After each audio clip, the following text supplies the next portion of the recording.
Donc, assalamu alaikum tout le monde. Dans cette première vidéo, on va essayer de préparer l'environnement de travail.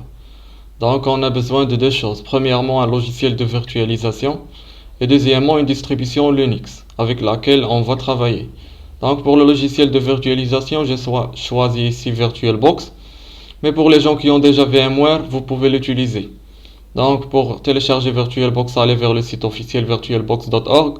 Allez à la section Downloads. Et dans la section Downloads, vous allez trouver tous les types d'exécutables. Si vous allez Windows, vous allez choisir Windows. Si vous allez macOS ou Linux. Par exemple, on a un Windows. Donc on va avoir l'exécutable, on va la télécharger et l'installer. Moi j'ai déjà VirtualBox. Donc en ce qui concerne la distribution Linux, j'ai choisi ici Linux Mint. Mais pour les gens qui ont Ubuntu, ils peuvent aussi l'utiliser. Donc on va vers la page officielle linuxmint.com. On va vers la section Download. Donc je vais répéter l'étape pour que...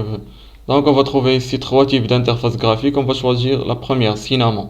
Vous pouvez choisir n'importe quelle. Donc on va choisir la première, miroir. Et on va avoir l'ISO. Donc on va cliquer sur OK pour la télécharger. Moi j'ai déjà l'ISO, donc je ne vais pas la refaire. Donc après le téléchargement du VirtualBox et du fichier ISO, on va ouvrir VirtualBox. Donc c'est la fenêtre d'accueil de VirtualBox et on va créer une nouvelle machine. Donc pour créer une nouvelle machine virtuelle, on clique sur New. On choisit un nom, par exemple on va la nommer PC1.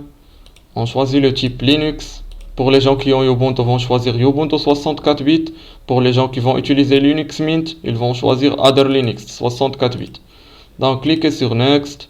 Pour la RAM, on va la donner 2 Go juste pour avoir une installation rapide. Après, on va diminuer les ressources. Donc cliquez sur Next. Laissez les options par défaut ici pour le disque dur.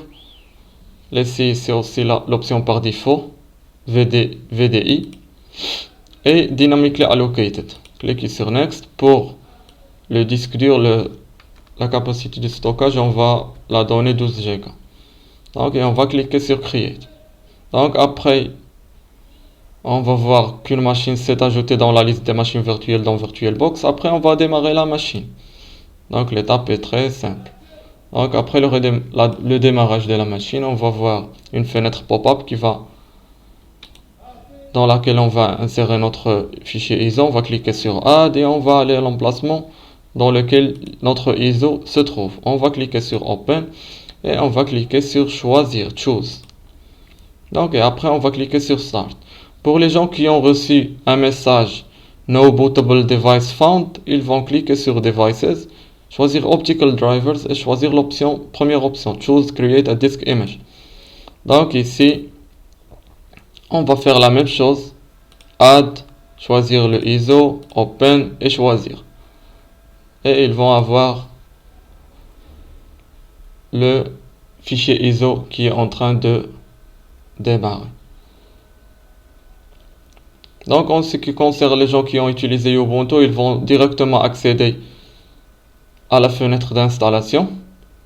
Mais en ce qui concerne Linux Mint, on va avoir une version live.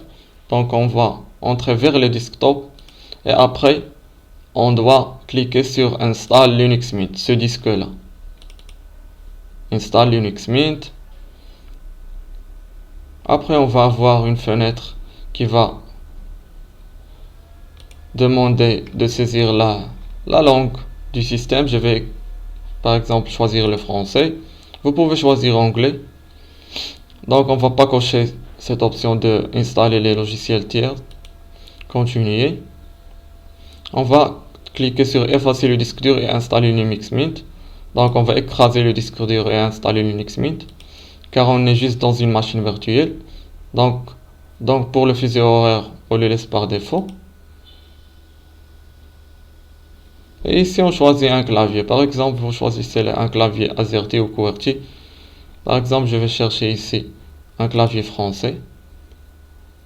Et je vais cliquer sur continuer. Pour les gens qui n'ont pas cette continuer, ils vont juste draguer cette fenêtre vers le à gauche et ils vont trouver le bouton continuer.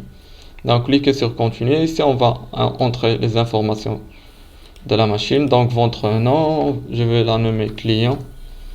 Ici le nom de l'ordinateur, ici le nom d'utilisateur. Et on peut entrer un mot de passe si on veut. Donc je vais choisir ouvrir la session automatiquement. Et je vais cliquer sur continuer. Donc ici on voit que l'installation va commencer. Donc après que l'installation se termine, on va cliquer sur redémarrer l'ordinateur ou reboot the computer now. Donc après que l'installation se termine, on va démarrer la machine à nouveau. Donc c'est la machine après l'installation. Et on va trouver le desktop suivant. Donc on doit aller vers le terminal, tester la commande ifconfig s'il existe. Donc pour les gens qui ont utilisé Linux Mint, ils vont trouver toutes les commandes qu'on va avoir besoin dans les TP suivants. Mais pour les gens qui ont Ubuntu, ils ne vont pas trouver ifconfig. Donc si vous ne la trouvez pas, vous tapez la commande suivante, sudo apt update, pour faire une mise à jour au système. Et après vous faites un sudo apt install net tools. Donc c'est le package dont ifconfig se trouve. Donc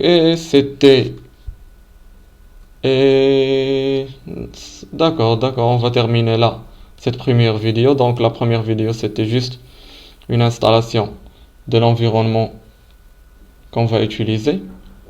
Et on se voit dans la vidéo suivante. Ciao.